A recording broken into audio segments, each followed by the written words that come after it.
Glow skin, మొహం మీద ఉన్న మంగుమచ్చులకి laser treatment. Your skin and hair care just a phone call away. తమ్ముడు ఎలా జరిగింది ఏంటి తమ్ముడు ఇలారా?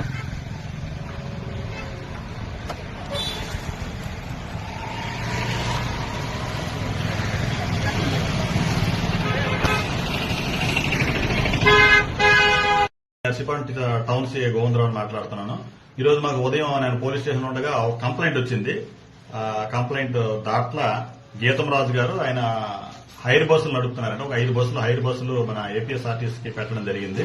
అందులో మనకి తుని టు నర్సీపట్నం తిరిగే ఒక బస్సు మిస్ అయిందన్నట్టు ముందు మనకి తెలియపరిచారు.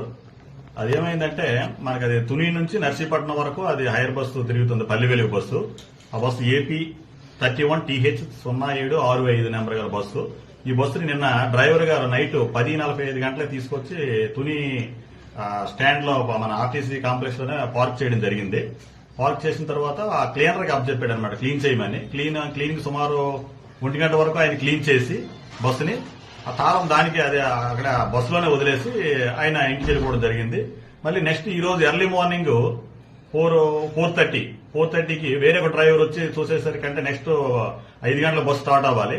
4:30కి ఆ డ్రైవర్ వచ్చి చూసేసరికి ఆ పార్కింగ్ ప్లేస్ లో బస్సు లేదు అనేసి వెంటనే వాళ్ళ ఓనర్ గారికి చెప్పడం జరిగింది. ఓనర్ గారు వచ్చి మనకి థెఫ్ట్ రిపోర్ట్ అంటే దొంగతనం జరిగిందని ఒక రిపోర్ట్ కూడా ఇవ్వడం జరిగింది. వెంటనే నేను ఉన్నతాధికారులకి తెలియపరిచి ఇమీడియట్ గా మా ఎస్పీ గారికి డిఎస్పీ గారికి అందరికీ తెలియపరిచాను. సార్ ఇమీడియట్ గా టీములు ఫామ్ చేయమన్నారు. ఎస్పీ సార్ ఆదేశాల మేరకు ఇమీడియట్ గా 3 టీములు, ఒకటి సీసీ కెమెరాలో వెరిఫై చేయడం ఒక టీము, నెక్స్ట్ రూట్లు 2 రూట్లలో తుని రూట్ నెక్స్ట్ చింతపల్లి రూట్లో కూడా ఏమైనా అవకాశం ఉంటుందని వాళ్ళకి 2 టీములు ఏర్పాటు చేసి పంపించాము. పంపించిన తర్వాత ఈలోపు మనకి ఇన్ఫర్మేషన్ ఏమైనా వచ్చిందంటే ఈ బస్సు మనకి చింతపల్లి లిమిట్స్ లో చింతలూరు దగ్గరలో ఉందని మనకు ఇన్ఫర్మేషన్ వచ్చింది. వెంటనే నేను ఎస్పీ గారి నోటీస్ లో పెట్టి ఎస్పీ గారు వెంటనే ఇమీడియట్ లోకల్ ఇన్స్పెక్టర్ ని కాంటాక్ట్ అవ్వమన్నారు. కాంటాక్ట్ అయితే వెంటనే ఫోన్ చేశాను. ఫోన్ చేసి లోకల్ ఇన్స్పెక్టర్ కూడా చింతపల్లి సిఐ గారు కూడా ఇమీడియట్ గా రెస్పాండ్ అయ్యి వాళ్ళ 2 మెనని ఇమీడియట్ గా పంపించడం జరిగింది. పంపించేసరికి బస్సు అయితే చింతలూరు దగ్గరలో ఒక 500 మీటర్ల దూరంలో ఉంది. వెంటనే ఈ బస్సుని వాళ్ళ మెన సహాయంతో బస్సును ఎక్యూజ్ను కూడా క్యాచ్ చేశారు ఇమీడియట్లీ. వాళ్ళు చేసినట్టు నాకు తెలియపరిచారు. ఈలోగా మన టీం కూడా చింతపల్లి వైపు వెళ్ళింది కాబట్టి వెళ్లి ఆ బస్సును ఎక్యూజ్ని తీసుకురావడం జరిగింది. ఫర్దర్ గా ఇంకా ఇన్వెస్టిగేషన్ కేసు రిజిస్టర్ చేసాము, ఇన్వెస్టిగేషన్ చేస్తున్నాము. మనకి సీసీ ఫుటేజ్ లో కూడా ఇక్కడ మన నర్సీపట్నం నుంచి టువార్డ్స్ ఇటు చింతపల్లితో వెళ్తున్నట్టు మనకు వచ్చింది. ఇన్వెస్టిగేషన్ చేసి ఫర్దర్ గా నెక్స్ట్ చెప్తానండి. ప్రజెంట్ అయితే మనకి ఎక్యూజ్డ్ మన దగ్గరలో ఉన్నాడు. ప్రాపర్టీ కూడా ఇంటాక్ట్ రికవర్ అయింది. బస్సు మన దగ్గరే ఉంది. ఫర్దర్ గా ఉన్నది మనకి మళ్ళీ ఉన్నతాధికారుల ఆదేశం మేరకు తర్వాత తెలియపరుస్తానండి. ఇది 2016 మోడల్. అటువంటి జీపీఎస్ సిస్టమ్ గానీ ఏం లేదండి, దీనికైతే ఏం లేదు. ఈయనకి ఓల్డ్ అఫెన్స్ లో ఏం లేవు. అది ఇంట్రాగేట్ చేసి మీకు క్లియర్ గా మళ్ళీ తర్వాత ఫర్దర్ గా తెలియపరుస్తాను. మరి అదే ఇంట్రాగేట్ చేసి చెప్తాను నేను.